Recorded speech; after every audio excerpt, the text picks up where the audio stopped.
Hello students, welcome back to our channel. ఈ వీడియోలో TS and AP Telangana మరియు ఏపీకి సంబంధించిన ఎంసెట్ పరీక్షలు అయితే రాబోతున్నాయో సో దానికి సంబంధించిన ఎవ్రీ చాప్టర్ వైజ్ వెయిటేజ్ మ్యాథమెటిక్స్లో అంటే ఈ వీడియోలో మాత్రం మ్యాథమెటిక్స్ సంబంధించిన చాప్టర్ వైజ్ వెయిటేజ్ అనేది అయితే డిస్కస్ చేస్తాను. సో మరి నెక్స్ట్ వీడియోస్లో ఫిజిక్స్, కెమిస్ట్రీ, అలాగే ప్రాబ్లమ్ సాల్వింగ్, అలాగే ప్రతిరోజు క్లాసెస్ అయితే చెప్తాను. సో ఛానల్కి తప్పకుండా సబ్స్క్రైబ్ చేసుకోండి, వీడియోని లైక్ చేసి మీ ఫ్రెండ్స్కి అయితే తప్పకుండా షేర్ చేయండి. సో మీరు లైక్ చేస్తేనే ఇది స్టూడెంట్స్ అందరికీ రీచ్ అవుతుంది. సో ఇక్కడ చూసుకోవచ్చు మీరు చాప్టర్ వైజ్ వెయిటేజ్ అయితే ఇక్కడ డిస్ప్లే పైన కనబడుతుంది కదా. Chapter wise weightage of mathematics అయితే ఈరోజు నేను ఈ వీడియోలో చెప్తామనుకుంటున్నాను. సో ఫస్ట్ మీరు చూసుకోవచ్చు మ్యాక్సిమం వెయిటేజ్ అయితే ఆల్జీబ్రాకి అయితే 31% అయితే ఉంది. సో దాని తర్వాత 25% క్యాల్కులస్కి, తర్వాత కోఆర్డినేట్ జియోమెట్రీకి 17% ఉంది, ట్రిగ్నోమెట్రీ 13% ఉంది. సో వెక్టర్ 3Dకి సంబంధించినవి 12% ఉంది. సో ఇదైతే ఈజీగా ఉంటుంది. సో ఇక్కడ కొంచెం ఎక్కువ స్కోర్ చేసుకోవచ్చు మీరు. సో ఫస్ట్ నేను ఎలా అంటే ఆల్జీబ్రా నుంచి ఎన్ని క్వశ్చన్స్ ఎక్స్పెక్ట్ చేయొచ్చు, అలా క్యాల్కులస్ నుంచి ఎన్ని, ఇలా అయితే నేను మీకైతే చెప్తాను ఈ వీడియోలో. మొత్తం పూర్తిగా ఎండ్ వరకు చూడండి, వీడియోని మీ ఫ్రెండ్స్కి షేర్ చేయండి, సబ్స్క్రైబ్ చేసుకోండి. సో ఫస్ట్ ఇయర్కి సంబంధించిన సిలబస్లో చూసుకున్నట్లయితే ఆల్జీబ్రా నుంచి 25 క్వశ్చన్స్ అయితే వచ్చే అవకాశాలు అయితే ఉంటాయి. ఎగ్జాక్ట్గా నెంబర్ అయితే చెప్పలేను, సో అటు ఇటుగా వస్తాయి అన్నమాట. సో క్యాల్కులస్ నుంచి 20 క్వశ్చన్స్, కోఆర్డినేట్ జియోమెట్రీ నుంచి 14 క్వశ్చన్స్, ట్రిగ్నోమెట్రీ నుంచి 11 questions, and vector and 3D నుంచి 10 క్వశ్చన్స్ అయితే వస్తాయి. సో టోటల్ 80 క్వశ్చన్స్ కదా మ్యాథమెటిక్స్లో. సో మీరు ఇక్కడ చూడొచ్చు ఫస్ట్ ఇయర్కి సంబంధించిన దాంట్లో ఫంక్షన్స్ నుంచి 4 క్వశ్చన్స్ వచ్చే అవకాశం ఉంటుంది. మ్యాథమెటికల్ ఇండక్షన్ నుంచి 1 క్వశ్చన్ పక్కా ఎవ్రీ ఇయర్ వస్తుంది. సో అదైతే ఈజీ ఉంటుంది, చూసుకోండి.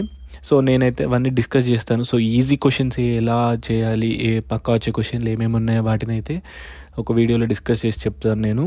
సో ఇక్కడ మ్యాట్రిసెస్ నుంచి 2 questions, addition of vectors 2, product of vectors 4 questions.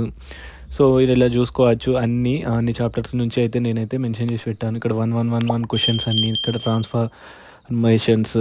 Transformations కూడా ఈజీ ఉంటుంది. సో అది పెట్టుకోవడం. సో ఇలా అన్ని కాంపౌండ్ యాంగిల్స్ ఇవన్నీ మీరైతే పైన కొంచెం కాన్సెప్ట్ నేర్చుకున్నా కూడా మీరైతే అటెంప్ట్ చేయొచ్చు ఈజీగా. సో ఇక్కడ inverse trigonometric functions, hyperbolic functions, so locus అనేది కూడా ఈజీగానే ఉంటుంది. సో చేంజ్ ఆఫ్ యాక్సిస్, ఇలా చాలా క్వశ్చన్స్ అయితే ఈజీ చాప్టర్స్ నుంచి అయితే వస్తాయి. సో అవి పక్కా క్వశ్చన్స్, కొంచెం బేసిక్ లెవెల్గానే అడుగుతాడు. సో వాటిని అయితే మీరు తప్పకుండా చూసుకోవాలి. సో ఇక్కడ వెయిటేజ్ మాత్రం మీరు చూసుకోండి. 3D lines, 3D planes, so ఇవి కూడా ఈజీ ఉంటాయి. కొంచెం లిమిట్స్ అనేది కొంచెం స్ట్రిక్ట్ అని చెప్పుకోవచ్చు. సో కాకపోతే ఇక్కడ కంటిన్యూటీ ఇవన్నీ మినిమం మ్యాక్సిమం నుంచి 2 క్వశ్చన్స్ అయితే ఇవైతే మీరైతే ఈజీగా చేయొచ్చు. సో మీన్ వాల్యూ థియరం నుంచి కూడా చేయొచ్చు. టాంజెంట్ అండ్ నార్మల్ కూడా కొంచెం చేయొచ్చు. సో ఇలా అనమాట. సో ఇవి వెయిటేజ్ అనమాట. ఫస్ట్ ఇయర్ నుంచి సంబంధించిన ఇది weightage, tangent and normal 1 questions. ఇలా ఇవన్నీ మీరైతే మీకు వచ్చిన చాప్టర్స్ అయితే ఫస్ట్ స్టార్ట్ చేయండి. సో రాని వాటితే తర్వాత మీరైతే చూడొచ్చు. సో అలాగే ఇప్పుడు నేను సెకండ్ ఇయర్లో వెయిటేజ్గా అయితే చూపిస్తాను. Weightage of second year mathematics అయితే కాంప్లెక్స్ నెంబర్స్ అయితే 3 క్వశ్చన్స్ అయితే వస్తాయి. సో డి మోవియర్స్ థీరం నుంచి 1, అండ్ క్వాడ్రాటిక్ ఎక్స్ప్రెషన్స్ నుంచి 2, theory of equations 1, permutations and combinations 2, ఇలా partial fractions 1, binomial theorem 2, circles నుంచి 3 క్వశ్చన్స్ వస్తాయి, ప్రాబిలిటీ నుంచి 3 క్వశ్చన్స్ వస్తాయి. సో ఈ టాపిక్స్ అయితే బాగా చూసుకోండి. So system of circles 1 question పక్కా, ఎలిప్స్ 1 క్వశ్చన్, హైపర్బోలా, ఇంటిగ్రేషన్ నుంచి 3 క్వశ్చన్స్. ఇంటిగ్రేషన్ మీకు రాదు అనుకుంటే కనుక వదిలేస్తే మిగతా అన్నీ తప్పకుండా చేయాలన్నమాట. సో మీరైతే ఏది వదిలేసి మిగతాయి పర్ఫెక్ట్గా చేయాలన్నమాట. సో అది ఇంకా ఏరియాస్ నుంచి 1 క్వశ్చన్ పక్కా, డిఫరెన్షియల్ ఈక్వేషన్ నుంచి అయితే 2 క్వశ్చన్స్ అయితే వస్తాయి. సో ఇది అన్నమాట ఎంసెట్ మ్యాథమెటిక్స్ ఒక వెయిటేజ్ అయితే.